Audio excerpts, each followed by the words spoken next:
Alright, welcome us once again to another episode of physics. Alright, so we are still on optics. Alright, remember the last time, last class we talked about, I think we talked about a gun. I think the last two classes, yes, we talked about a gun. Okay, then the last class we talked about a plane mirror, distance between distance from the plane mirror to where the image is formed. All right, now today we're still looking at optics. All right, it's a very interesting part of physics, and I know many students don't like this part, but just follow me. I'll show you that this part of physics is very, very simple. All right, now we have that a ray of light travels from a less dense medium to a denser medium. Hold on. So we have a less dense medium and we have a denser medium. What does that mean? An example of a less dense medium is air. So that's if we are going from air, we are going to glass. That's a case study. Another case study can be going from air and we're going to water. Okay, so we have less dense medium, air, glass, the molecules are compacted, dense medium. Okay, air, less dense medium, water. So these two cases can be practically applied in this question. Alright, now follow me. So we said the ray of light travels from a less dense medium to a denser medium. How are the speed and frequency of the light affected? Now it's when the light ray travels from a less dense medium to a denser medium. There are three factors we must take into play. There are three properties every ray of light possesses. Alright? Every wave.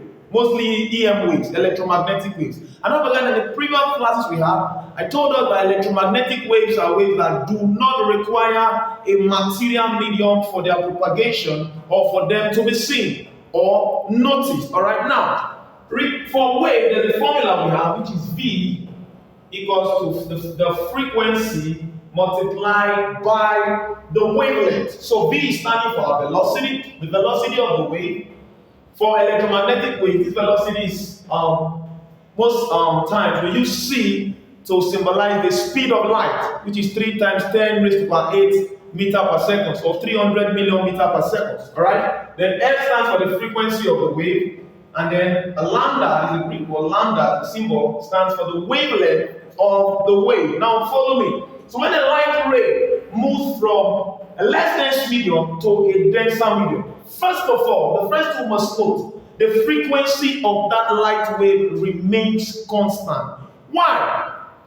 Because from this place, you'll see that V is directly proportional to the wavelength from variation. V is directly proportional to the wavelength, meaning if V increases, the wavelength will also increase.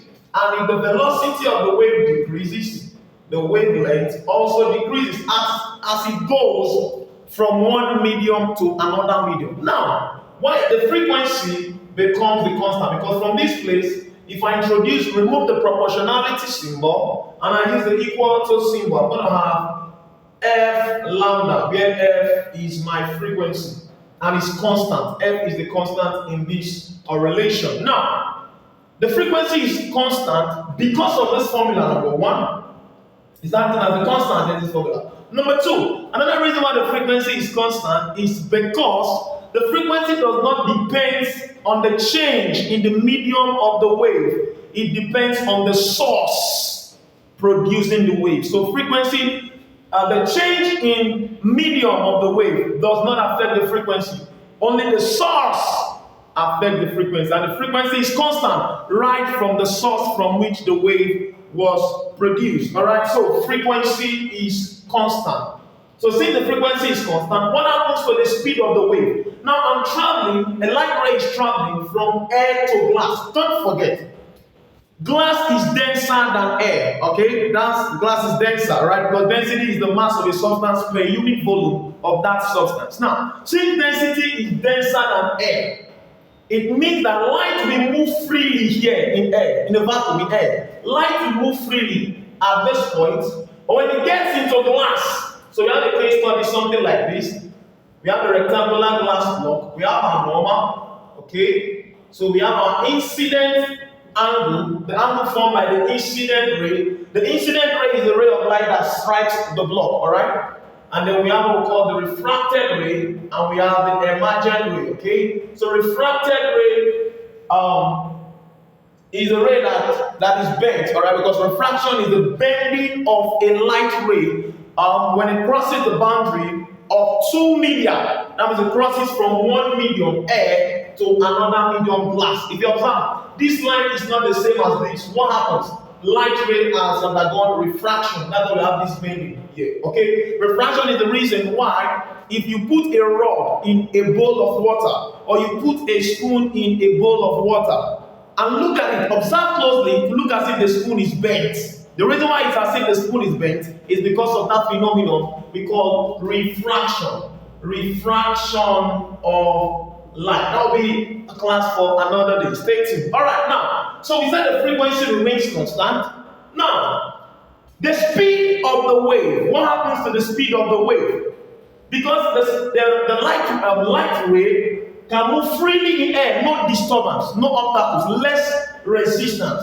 Compared to glass, when it gets into glass, you see that because the molecules of the glass particles are compacted, they are more dense. Glass is denser than air. The light ray will struggle, it will move, but its motion will be restricted and limited inside this glass. So the velocity, the speed of the light ray will reduce.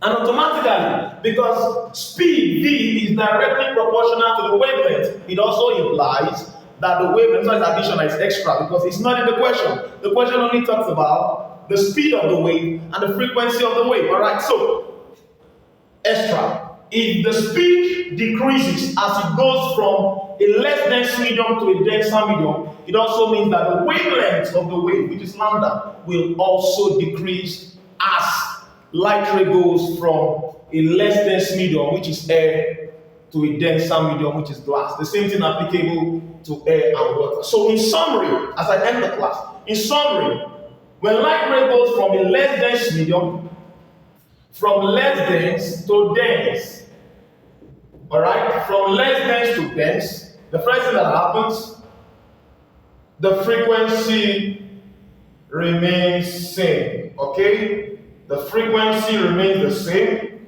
The second thing that happens, take note, the second thing that happens, the velocity or the speed of the wave reduces as it goes from a less dense medium to a denser medium. And finally, the wavelength of the wave will also decrease as it goes from a less dense medium to a more dense or to a denser medium. Thank you very much. I believe I've been able to explain this clearly to you, and I hope to see you in the next class as we delve more into some key areas in optics. Please like and share this video so that many students that are having difficulty with optics will actually find out that it is nothing to worry about. See you in the next video. Thank you.